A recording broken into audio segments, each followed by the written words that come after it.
Hello, welcome to the channel. So today, I want to talk about something that happens to a lot of people, especially if you have a model that's got the lead acid battery.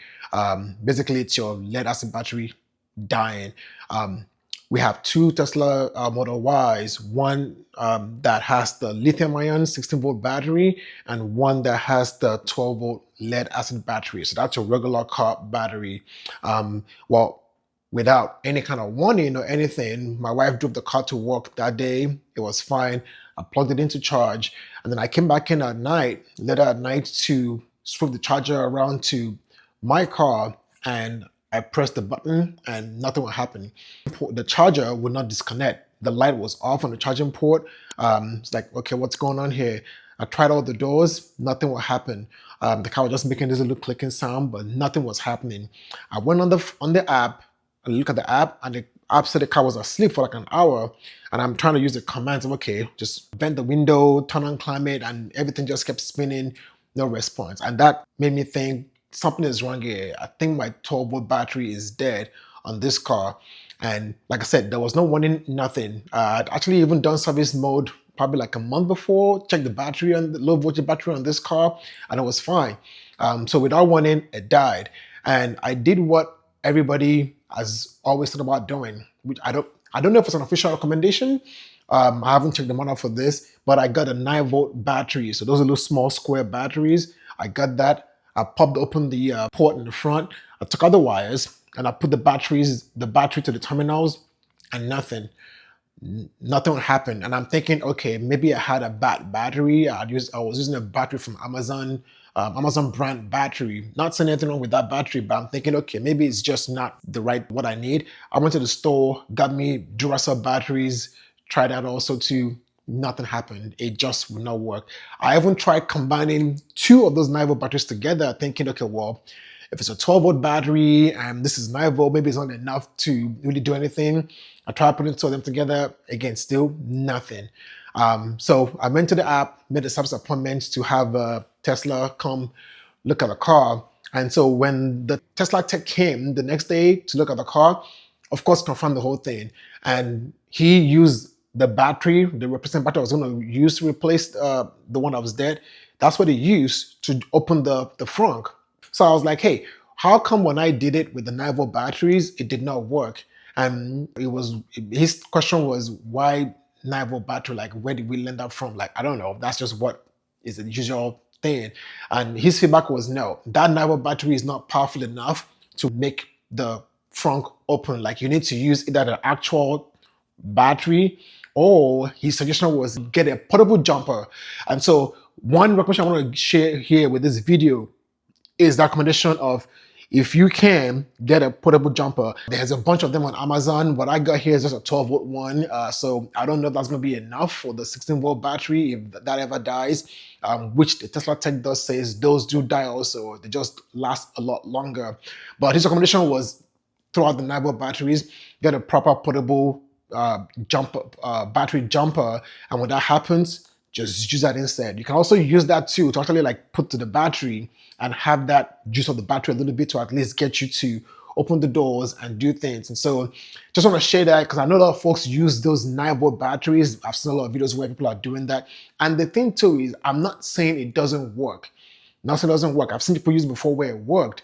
I'm just saying, from my experience, the 9 volt battery did not work.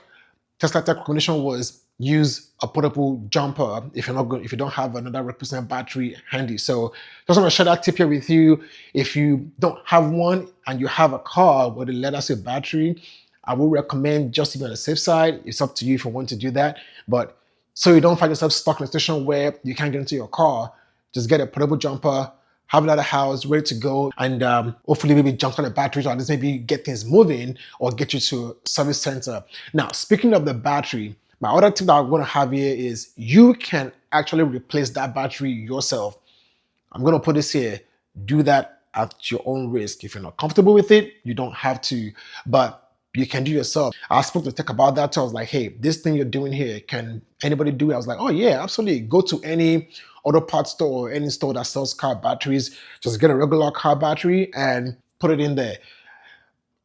it's a Tesla tech, so I'm not going to say he's 100% correct or not, but I'm just sharing the feedback that I got from a Tesla tech. So I'm going to do a second part of this video here. I'm going to show you basically, if you're going to try to attempt that yourself, what you can do and how you can do that. It's pretty straightforward. Again, do this at your own risk. If you're not comfortable with it, you don't have to do that.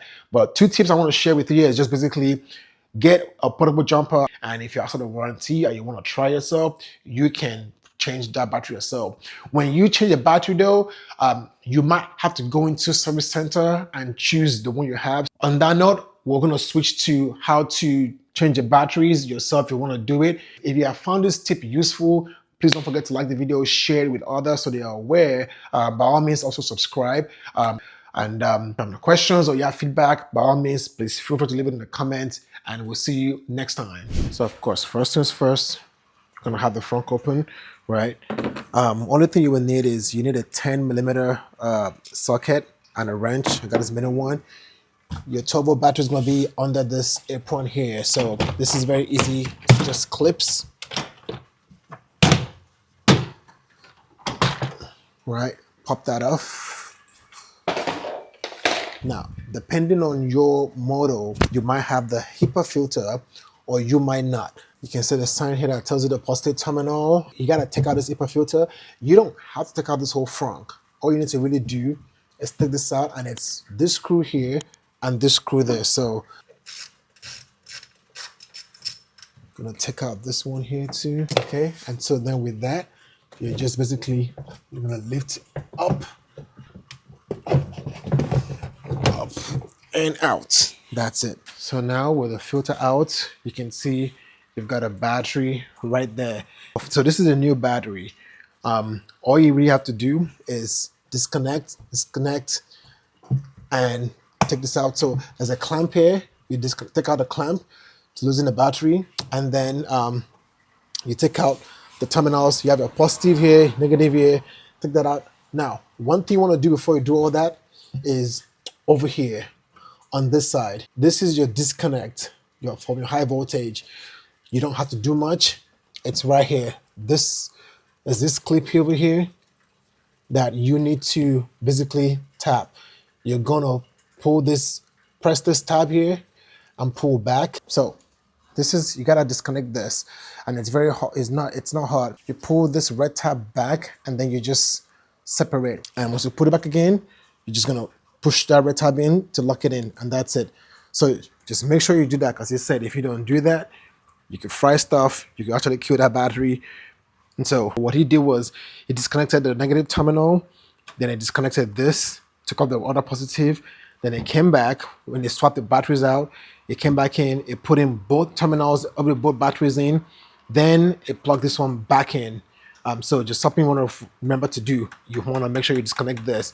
But ultimately, the battery, it's your regular 12-volt battery that you can get from any auto store and put that in.